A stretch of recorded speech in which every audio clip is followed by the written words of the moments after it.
afternoon, everyone. I'm Janet Stewart. And I'm Alan Rowe. Good afternoon. About 250 truckers from across New Brunswick protested in front of the legislature in Fredericton this morning.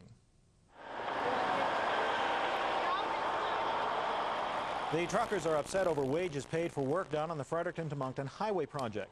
One protest organizer said their rigs will remain parked until the wage offer from the Maritime Road Development Corporation is improved. This is the third demonstration by the truckers since last fall.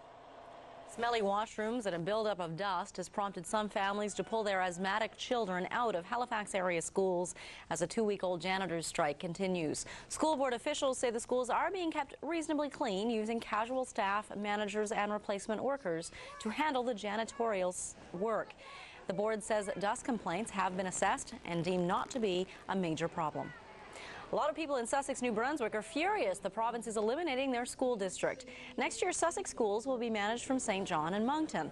About 100 parents attended a meeting last night, anxious to hear government officials explain why administering their schools from distant cities makes sense. The local MLA and an assistant deputy education minister were not able to explain the decision, at least not to the parents' satisfaction, but they did say there would be no reduction in local school staff or teachers.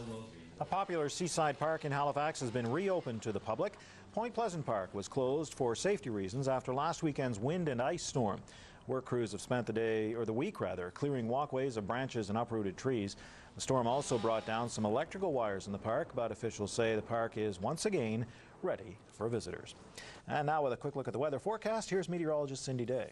It's going to be a beautiful weekend for a walk through Point Pleasant Park or anywhere in the Maritimes. Lots of sunshine coming our way thanks to a strong ridge of high pressure. Now there is a weather maker sliding well south of Nova Scotia. It's going to continue to move south of Nova Scotia. On the radar screen you can see a little pocket of rain, and that rain, as I mentioned, is not going to make landfall at all. It could bring us some cloudy periods off the top of the system, but the ridge of high pressure is strong enough to deflect that low well south of mainland Nova Scotia. So no precipitation in store, not for tomorrow and not for Sunday. Tomorrow is looking awfully nice. Sunshine from 2 to 6 degrees in Nova Scotia, 2 to 5 across New Brunswick, and for PEI, a mixture of sun and cloud tomorrow with a high temperature of 4. I'll have more for you tonight. Janet? Thank you very much, Cindy. And that is Global News to this hour. Now here's a look at some other stories we're following.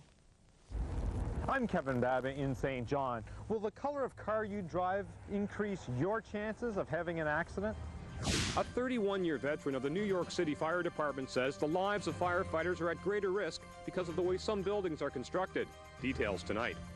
Those stories and much more for you tonight at 6. Your next newscast follows the young and the restless.